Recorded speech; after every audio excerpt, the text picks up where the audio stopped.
विवादित एसपीपी सम्झौता र अमेरिकी भ्रमण सम्बन्धमा छलफल गर्न बोलाइएको संसदीय समितिको बैठकमा प्रधानमन्त्री देउबा अनुपस्थित, प्रमुख प्रतिपक्षीद्वारा खेद व्यक्त। फोहोर वर्गीकरण गर्नेलाई विशेष सहुलियत दिने काठमाडौँ महानगरपालिकाको घोषणा। करदाताले स्वास्थ्य बिमा गर्दा 50% अनुदान दिने, करको दर र छुट पुनरावलोकन हुने। र चेम्बर एक्सपोमा अवलोकनकर्ताहरूको भिड, व्यापार पनि उल्लेख्य। मेला अवधिभर पानी पिउन फुर्सद समेत नभएको व्यापारीहरूको जिकिर।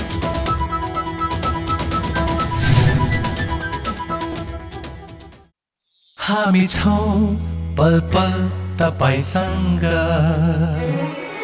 हिमाल पहाड तराईसँग, साथ छ हाम्रो बढ्ने कदमलाई।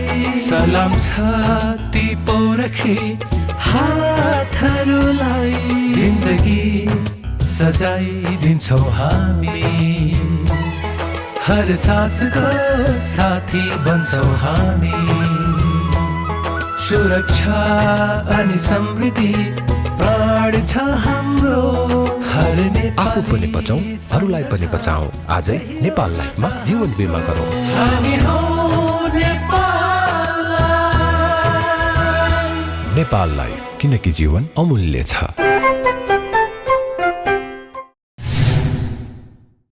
नमस्कार, कारोबार समाचारमा स्वागत छ। अब समाचार विस्तारमा। प्रधानमन्त्री शेरबहादुर देउबा संसदीय समितिको बैठकमा अनुपस्थित हुनुभएको छ। प्रतिनिधि सभा अन्तर्गतको अन्तर्राष्ट्रिय सम्बन्ध समितिले अमेरिकी स्टेट पार्टनरशिप प्रोग्राम एसपीपी सम्झौता, नेपालको परराष्ट्र नीति र प्रधानमन्त्रीको निकट भविष्यमा हुन लागेको अमेरिका भ्रमणको सम्बन्धमा छलफलका लागि निम्तो गरेकोमा प्रधानमन्त्री देउबा बैठकमा अनुपस्थित हुनुभएको हो। समितिले गत शुक्रबार एसपीपी सम्बन्धमा परराष्ट्र मन्त्री डाक्टर नारायण खड्का, प्रधान सेनापति प्रभुराम शर्मा, रक्षा मन्त्रालयका सचिव किरण शर्मा लगायतसँग छलफल गरी कागजपत्र उपलब्ध गराउन निर्देशन दिँदै प्रधानमन्त्री देउबालाई समेत बैठकमा बोलाउने निर्णय गरेको थियो। तर प्रधानमन्त्री देउबा आइतबारको बैठकमा अनुपस्थित हुनुभएको छ। प्रधानमन्त्री देउबा अनुपस्थित भएपछि समितिले बैठकमा नआउनुको कारण सोध्ने निर्णय गरेको छ। समितिकी सभापति पवित्रा निरौला खरेलले प्रधानमन्त्री बैठकमा आउन नसक्नुको कारण जानकारी गराउन ध्यानाकर्षण गर्ने निर्णय भएको जानकारी दिनुभयो। अमेरिका भ्रमणको कार्यसूची बारे छलफल र जानकारीका लागि सामान्य प्रधानमन्त्रीलाई आमन्त्रण गरिएकोमा उहाँले अन्तिम क्षणमा सचिवालय मार्फत समितिलाई उपस्थित नहुने जानकारी गराउनुभयो। प्रधानमन्त्री बैठकमा आउन नसक्नका कारण जानकारी गराउन ध्यान आकर्षण गर्ने निर्णय गरियो। यसमा यी माथिका विषयहरूलाई हामीले मेन्सन गर्दै अनुपस्थित हुने कुरा हाम्रो अभ्यासमा उचित नदेखिएको कुरालाई ध्यान आकर्षण गराउँदछु। यसअघि बैठकमा प्रधानमन्त्रीको अनुपस्थितिलाई लिएर प्रतिपक्षी दलका सांसदहरूले विभिन्न प्रश्नहरू उठाएका थिए भने सत्तारूढ दलका सांसदहरूले प्रधानमन्त्रीको व्यस्तताका कारण आउन नसकेको धारणा व्यक्त गर्दै बचाउ गरेका थिए। लामो छलफलपछि गरिएको समितिको निर्णयमा समेत सत्तारूढ दलका सांसदहरूले असहमति जनाएका थिए। प्रधानमन्त्रीज्यूबाट कार्यालयबाट अन्तिम घडीमा नआउने जानकारी आयो भनिसकेपछि, जानकारी आइसकेपछि त आज उपस्थित हुन सक्दिन भन्ने जानकारी हो नि, त त्यसलाई त सकारात्मक लिनु पर्यो नि, हैन? बुझेँ, तर त्यसको कारण सोध्नुपर्ने आवश्यकता के? अब पुनः चाहिँ उहाँको उपस्थितिको आवश्यकता महसुस गरेको हुनाले आगामी बैठकमा चाहिँ उहाँलाई उपस्थित गराउनको लागि निर्णय गर्ने भनेर लेख्दाखेरि के फरक पर्छ र? नेगेटिभ कुरा किन लेख्नु पर्यो? नआउने कारण भनेर सोध्नु, उहाँले जानकारीमा आउन सक्दिनँ भनेर जानकारी गराएको कुरा पोजिटिभ हो, त्यसलाई हामी सकारात्मक लिनु पर्यो। उहाँले अन्तिम समयमा म आउन सकिनँ, प्रधानमन्त्री देशको प्रधानमन्त्रीले कुनै कारणवश म अन्तिम समयमा आउन सक्दिनँ भन्न नपाउने, उहाँले त भन्नुभयो, उहाँले जानकारी गराउनु भयो भनेपछि उहाँले अब उहाँको आवश्यकता त हामीलाई महसुस हो नि, उहाँले पनि यहाँ आएर आफ्नो कुरा राख्ने हो भनेर उहाँले जानकारी गराउनु भयो। अत आगामी बैठकमा चाहिँ उहाँलाई यही विषयवस्तुभित्र रहेर आगामी बैठकमा हामीले उहाँलाई चाहिँ उपयुक्त समय राखेर चाहिँ बैठकमा बोलाउने निर्णय गरियो भन्नुभन्दा उहाँसँग कारण किन उहाँले जानकारी दिनुभयो भनेर कारण सोध्न मिल्छ। बैठकमा प्रमुख प्रतिपक्षी नेकपा एमालेका सांसदहरूले भने एसपीपीको सम्बन्धमा उठेका प्रश्नहरूको प्रधानमन्त्रीले समितिमा आएर जवाफ दिनुपर्ने माग गरेका थिए। उनीहरूले प्रधानमन्त्री देउबा संसदप्रति उत्तरदायी नभएको आरोप लगाउँदै समितिले बोलाएको बैठकमा नआउनु खेदजनक भएको टिप्पणी समेत गरेका थिए। अब एसपिपीको नाममा आएको त्यो कुरामा हामी अगाडि बढ्न सक्दैनौँ। सरकारले स्पष्ट अमेरिकालाई जवाब दिनुपर्छ भन्ने कुरा आएको छ। सिद्धो हाम्रो समितिको निष्कर्ष त्यो हो। त्यो निष्कर्षलाई हामी सबैले मानेका हौँ। अब त्यो निष्कर्ष हामी सरकारलाई पठाउँछौँ, त्यस अनुरूप अगाडि बढ्नुपर्छ भन्ने खालको कुरा हाम्रो साझा बुझाइ हो। यो सँगसँगै यस बिचमा भएका जति पनि पत्राचारहरू छन्, चाहे जङ्गी अड्डाले रक्षा मन्त्रालयलाई पठाएको पत्र होस् वा रक्षा मन्त्रालयले 20 दिनपछि जङ्गी अड्डालाई पठाएको निर्देशन पत्र होस् वा त्यो पहिलोपटक नेपाली सेनाका प्रधान सेनापतिले त्यसबेला अमेरिकी राजदूतलाई पठाएको पत्र होस् र अमेरिकाले बेखबर भएर रिस्पोन्स गरेको के चिज छ त्यो कुरा होस्। यो सँगसँगै आइपिएस 19 को रिपोर्टमा के कुरा उल्लेख गरेको छ, नेपालको बारेमा कसरी त्यहाँ उल्लेख गरिएको छ, त्यो सहित समग्र कुराहरू हामीलाई जानकारी पठाऊ भनेर निर्णय हामीले गरेका छौँ। त्यो हामीले अब वास्तवमा ती सबै चिजहरू लिनुपर्छ र हामीले सही जानकारी पनि प्राप्त गर्नुपर्छ। हामीले अस्ति निर्णय गऱ्यौँ, त्यो ठिक ढङ्गको निर्णय भएको छ। त्यो चिज अब सरकारको रवैया, मैले यो सरकार त्यो सरकार भनिनँ, कुनै पनि सरकारले समितिले गरेको यो निर्णयलाई, यो निर्देशनलाई उसले पालन गर्नुपर्छ। ती सबै चिजहरू पठाउनुपर्छ। संसारको कुनै हाम्रो जस्तो प्रणाली भएको देशमा प्रधानमन्त्रीले एउटा अन्तर्राष्ट्रिय सम्बन्ध समितिमा या संसदको कुनै पनि समितिमा आउँछु भनेर अकारण म गम्भीर मानवीय समस्या परेको बाहेक भन्छु है, 2 घण्टा अगाडि म आउन भनेर आफ्नो सचिवालयले खबर दिएको कहीँ सुनेका छौँ, पढेका छौँ हामी कसैले। हाम्रो जानकारी छैन भने खबर जानकारी पाउँ।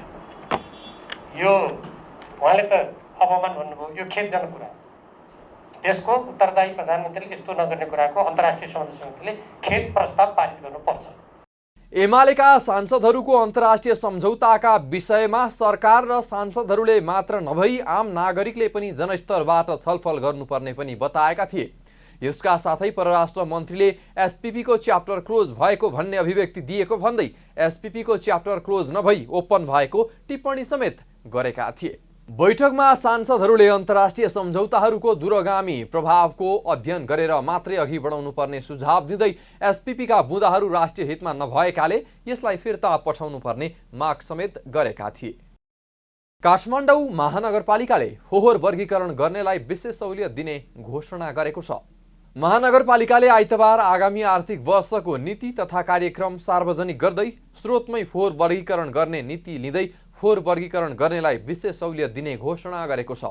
महानगरपालिकाको तर्फबाट मेयर बालेन्द्र शाहले आगामी आर्थिक वर्षको नीति तथा कार्यक्रम प्रस्तुत गर्दै आगामी आर्थिक वर्ष जिरो वेस्ट कार्यान्वयन गरिने बताउनुभयो।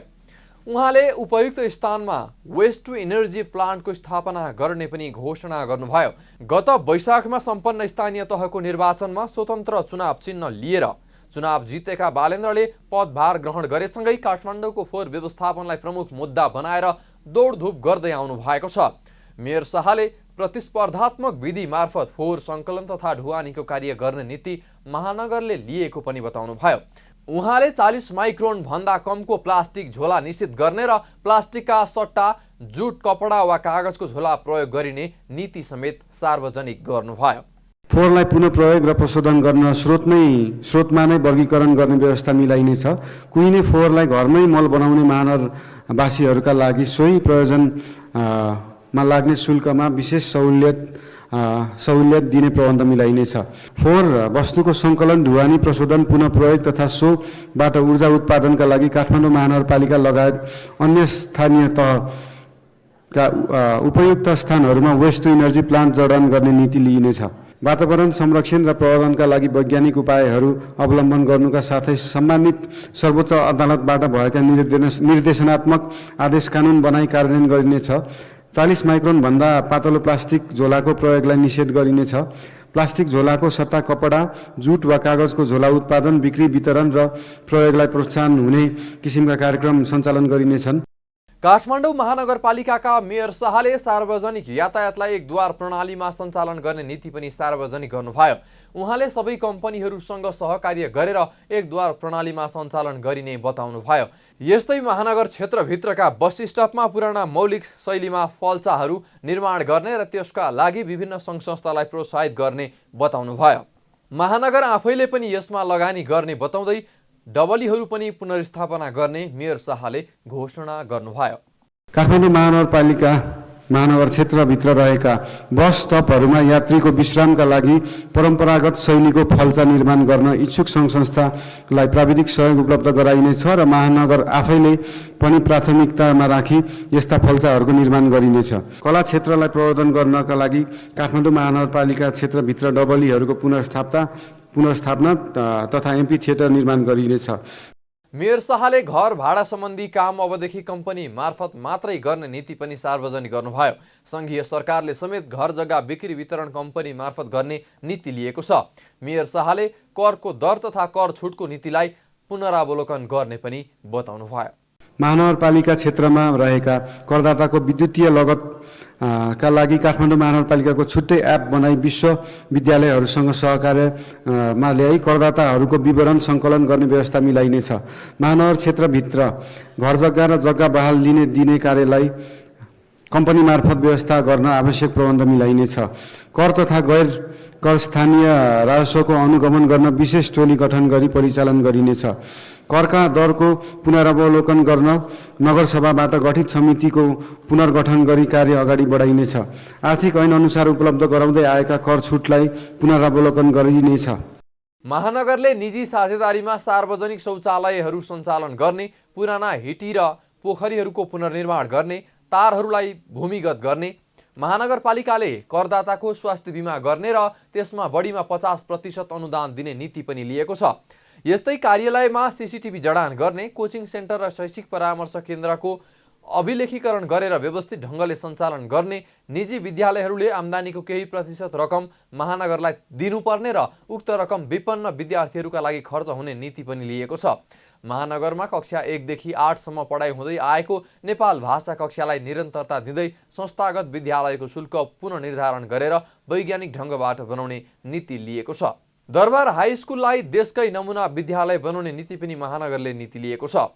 यस्तै सामुदायिक विद्यालयका विद्यार्थीको नियमित स्वास्थ्य जाँच गरिने, थप 2वटा सामुदायिक विद्यालयमा प्राविधिक विषयमा अध्यापन गराइने मेयर शाहले बताउनुभयो। उहाँले प्रत्येक हप्ताको आइतबार जनतासँग मेयर कार्यक्रम सञ्चालन गर्ने पनि बताउनुभयो। नेपाल चेम्बर एक्सपोमा राखिएका सामानलाई ग्राहकहरूले रुचाएका छन्। काठमाडौँको भृकुटी मण्डपमा जारी नेपाल चेम्बर एक्सपोको 5औं संस्करण अवलोकन गर्न पुगेका ग्राहकहरूले एक्सपोमा राखिएका सामानलाई रुचाएका हुन्। मेलामा राष्ट्रिय एवं अन्तर्राष्ट्रिय कम्पनीहरू तथा औद्योगिक व्यवसायीहरूले स्टल राखेका छन्, जसमध्ये सबैभन्दा धेरै विदेशी कम्पनीका स्टल छन्। कुल 150 मध्ये बङ्गलादेशको करिब 51वटा स्टल रहेको आयोजकले जनाएको छ। यस वर्ष मेलामा अवलोकनकर्ताको सङ्ख्या पनि अनुमान गरिएको भन्दा धेरै रहेको एक्सपोका संयोजक राष्ट्रभूषण चकुबाजीले जानकारी गराउनुभयो। उहाँले मौसमले साथ दिएको कारण सार्वजनिक बिदाको दिन धेरै चहल पहल देखिएको तथा अन्य दिनमा पनि अवलोकनकर्ता निकै धेरै उपस्थित भएको बताउनुभयो। व्यापार पनि राम्रै भएको उहाँको अनुमान छ। आषाढ 1 गतिसम्म पानी परिरहेको थियो। आषाढ 2 गतिबाट हाम्रो मेला सञ्चालन भयो। त्यो दिनदेखि अहिले राति पानी पर्ने, दिउँसो पानी नपर्ने भइदिएर मौसमले धेरै साथ दिएको छ र अपेक्षाकृत हामीले जे सोचेको थियो त्योभन्दा बढी नै भिजिटरहरू आइरहेछन् र अनि यहाँ जुन किसिमले रिपिटेडली एकचोटि आउनेले रिपिटेडली आइरहेछन् र आज आउनेले भोलि आउँछु, हिजो आउनेले आज आएछन् भनेर रिपिटेडली आइरहेछन्। त्यसको मतलब हामीले चाहिँ राम्रो वस्तुहरू सेवाहरू राख्न सकेका छौँ भन्ने कुरो लागिरहेको छ। यता मेलामा अवलोकनकर्ताहरूको सहभागिता अपेक्षा गरिएको भन्दा निकै राम्रो भएपछि व्यापारीहरू पनि निकै उत्साहित भएका छन्। उनीहरूले मेला अवधिभर अवलोकनकर्ताहरूको आगमन र व्यापार दुईटै राम्रो भएको भन्दै पानी पिउन फुर्सद समेत नभएको प्रतिक्रिया समेत दिएका छन्। एकदमै धेरै फ्लो छ। हिजो अझै शनिबारको दिन थियो, हिजो त एकदमै झनै योभन्दा पनि तपाईँको 10 गुणा धेरै मान्छेहरू यहाँ भिजिट गर्नु भइरहेको थियो। आज सन्डे हो, आज चौथो दिन, भोलि मेबी लास्ट दिन हो हाम्रो। सो भोलिसम्म अझै पनि कोही दर्शकहरूले यो हेर्नु भइरहेको छ भने भोलिसम्म पनि आउन सक्नुहुन्छ। 20 जुनसम्म चाहिँ यहाँनिर कार्यक्रम यो हाम्रो स्टलहरूमा आउनु भिजिट गर्न सक्नुहुन्छ। आउने भिजिटर्सहरूकोबाट चाहिँ एकदमै राम्रो रेस्पोन्स छ है। हामीलाई यहाँनिर एकछिन पानी पिउने पनि फुर्सद छैन, बस्ने पनि फुर्सद भइरहेको छैन। कोही चियाको लागि सोध्नु भइरहेछ भने कोही हाइड्रोपोनिकको बारेमा सोध्नु भइरहेका छन्। यो हाइड्रोपोनिक अहिले फ्ल्याट सिस्टम हरिजोन्टलमा हामीले राखेका छौँ। अर्को भर्टिकल सिस्टम्सहरू पनि हामीले अर्को स्टलहरूमा पनि राखेका छौँ। र यो दुवै चाहिँ हाम्रो डोको हाइड्रोपोनिकबाट बनिने सिस्टम्सहरू हो र डिलरसिपको लागि पनि अहिले भने जस्तो हामी खुला छौँ। डिलरसिप पनि कोही लिन चाहनुहुन्छ भने नेपालभरि हामी सामान पठाएर as a manufacturing as a fabrication हामी चाहिँ गर्छौँ र उहाँहरूले चाहिँ डिलरसिप राखेर मजाले क्लाइन्टहरूलाई बेच्न सक्नुहुन्छ। असार 6 गतेसम्म अर्थात् भोलि सोमबारसम्म चल्ने मेलामा कृषि तथा जडीबुटी जन्य वस्तु, इलेक्ट्रिक र इलेक्ट्रोनिक्स, फर्स र फर्निसिङ, घरेलु उपकरणहरू, फेसरवेयर र एक्सेसरिज, गार्मेन्ट र टेक्सटाइल, मोबाइल र ग्याजेट्स, हाइड्रो, लजिस्टिक, जुत्ता तथा छालाका वस्तुहरू, सौन्दर्य, खाद्य र दुग्ध उत्पादन लगायतका विभिन्न मुलुकमा उत्पादित सामग्रीहरू राखिएको छ। आयोजक नेपाल चेम्बर अफ कमर्सले व्यापारिक अन्तर्क्रिया, आयात निर्यातको सूचना आदान प्रदान तथा नेपाली उत्पादनको बजारीकरणमा विशेष जोड दिएर मेला आयोजना गरेको जनाएको छ। साताको पहिलो कारोबारको दिन पनि शेयर बजारमा पहिरो गएको छ। लगातार ओह्रालो लाग्दै आएको शेयर बजार मापन गर्ने नेप्से परिसूचकमा आइतबार पनि 37.27 अङ्कको पहिरो गएको छ। समग्र परिसूचक राताम्य हुँदा नेप्से 1934.11 अङ्कमा झरेको छ। आज 223 कम्पनीको 36,66,000 किता शेयर 1,13,40,00,000 रुपैयाँ बराबरमा किनबेच भएको छ। बजारमा सबै समूहको परिसूचकमा गिरावट आए पनि आँधीखोला लघुवित्त वित्तीय संस्थाको मूल्य करिब 10% बढेको छ भने रिभर फल्स पावर लिमिटेडले सबैभन्दा धेरै गुमाएको छ। रिभर फल्सको मूल्य 9.56% घटेको छ। कारोबार रकमको आधारमा नेपाल टेलिकम 10,28,00,000 रुपैयाँ बराबरको शेयर कारोबार गरेर शीर्ष स्थानमा रहेको छ। एनसीसी बैंक र नोबेल बैंकको 4 करोड रुपैयाँ भन्दा धेरैको कारोबार भएको छ। विपद जोखिम न्यूनीकरण तथा व्यवस्थापन राष्ट्रिय परिषदका विज्ञ सदस्य डाक्टर गंगालाल तुलाधरले विपद व्यवस्थापन प्राधिकरण गृह मन्त्रालय मातहत हुनुले कार्य सम्पन्नतामा कठिनाई भइरहेको बताउनु भएको छ। आइतबार काठमाडौँमा पूर्व सूचना प्रणालीमा सञ्चार माध्यमको भूमिका विषयको अन्तर्क्रियात्मक कार्यक्रममा बोल्दै विज्ञ सदस्य डाक्टर तुलाधरले परिषद स्वायत्त निकाय भए पनि काम गराई गृह मन्त्रालय मातहतको निकाय झैँ भएको बताउनु भयो। उहाँले प्रधानमन्त्री अध्यक्ष रहने राष्ट्रिय विपद जोखिम न्यूनीकरण तथा व्यवस्थापन प्राधिकरण गृह मन्त्रालयको मातहतमा रहेर काम गर्न नहुने बताउनु भयो। डाक्टर तुलाधरले विपद जोखिम न्यूनीकरण तथा व्यवस्थापन प्राधिकरण सम्बन्धी कानुन बनाउँदा नै गल्ती भएकाले अहिले विपदको समयमा परिषदले भने जस्तो काम गर्न समस्या आएको बताउनु भयो। उहाँले गृह मन्त्रालय अन्तर्गतका निकायहरूले परिषदले दिएका निर्देशन पालना नगर्ने र परिषद सदस्यलाई समेत नचिन्ने अवस्था रहेको बताउनु भयो। उहाँले मुलुकमा आउने विभिन्न विपदको व्यवस्थापनको लागि प्राधिकरण प्रधानमन्त्रीको मातहतमा नआएसम्म गृह मन्त्रालयले काम गर्न नसक्ने र गर्न नदिने दाबी पनि गर्नुभयो। यो गृह मन्त्रालयको अन्तर्गत बसेर डेलिभरेटली त्यहाँ चाहिँ उनीहरूले पहिले त्यो चाहिँ सचिव स्तरको सहसचिव कि सचिव स्तरको विशेष श्रेणीको कार्य एउटा सरकारी कर्मचारी नै केन्द्रको हाकिम हुने गरिकन चाहिँ उनीहरूले त्यो हाकिमको प्रस्ताव गरेर ल्याए। अहिलेको चाहिँ जस्तो अथोरिटीको प्रस्ताव गरेर ल्याए होइन उनीहरूले। होइन त्यही फौजी गृहमन्त्रीसँग चाहिँ मेरो सम्झौता भएर के चाहिँ अथोरिटी भन्ने भएको हो। अनि त्यो चाहिँ के अरे चाहिँ त्यो केन्द्रको चाहिँ लागि बनेको त्यसका कार्यक्षेत्रहरू जस्ता तस्तै भएछ। त्यसले गर्दा त्यसैको आधारमा टेकेर अहिले गृह मन्त्रालयका मान्छेहरू के गर्छन् भन्दा सम्पूर्ण अधिकार हाम्रै हो, त्यो त टुसु पलाएको जस्तो हो भनेर भन्ने ढङ्गले बुझेर त्यो चाहिँ के भने मान्छे पनि मन पराउँदैन रहेछ।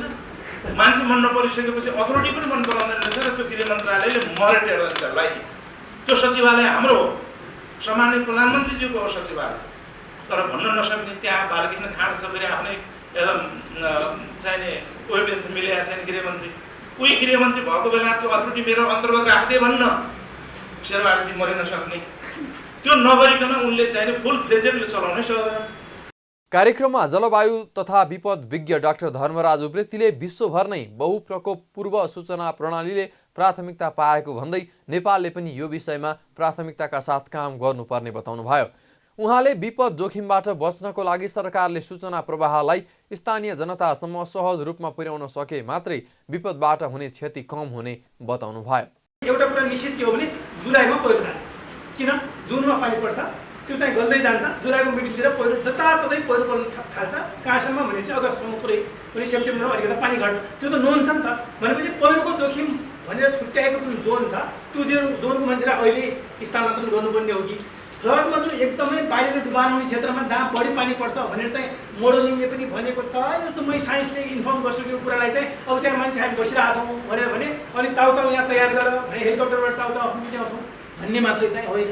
भने यसरी हामीले होल डिआरएम साइकलमा काम गर्ने र इन्फर्मेसनलाई चाहिँ सम्मुख ल्याउने काम गर्न सक्यौँ भने विपदलाई कम गर्न सकिन्छ। जलवायु तथा विपद विज्ञ उप्रेतीले साउन महिनामा बाढी पहिरोको बढी जोखिम बढ्ने भएकाले सरकारले विपद आएपछि राहत लिएर जाने तयारी भन्दा पनि 1 महिना अगाडिदेखि पूर्व सूचना पुर्याउने काम गर्नुपर्ने बताउनुभयो। कारोबार समाचारमा अब सुन चाँदी र विदेशी विनिमय दर सम्बन्धी जानकारी।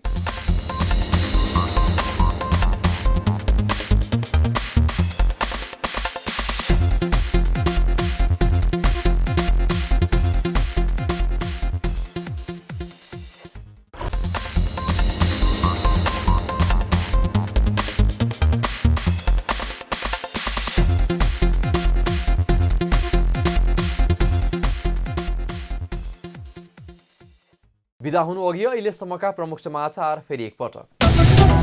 विवादित एसपीपी सम्झौता र अमेरिकी भ्रमण सम्बन्धमा छलफल गर्न बोलाइएको संसदीय समितिको बैठकमा प्रधानमन्त्री देउबा अनुपस्थित, प्रमुख प्रतिपक्षीद्वारा खेद व्यक्त। फोहोर वर्गीकरण गर्नेलाई विशेष सहुलियत दिने काठमाडौँ महानगरपालिकाको घोषणा। करदाताले स्वास्थ्य बिमा गर्दा 50% अनुदान दिने, करको दर र छुट पुनरावलोकन हुने र चेम्बर एक्सपोमा अवलोकनकर्ताहरूको भिड। व्यापार पनि उल्लेख्य, मेला अवधिभर पानी पिउन फुर्सद समेत नभएको व्यापारीहरूको जिकिर।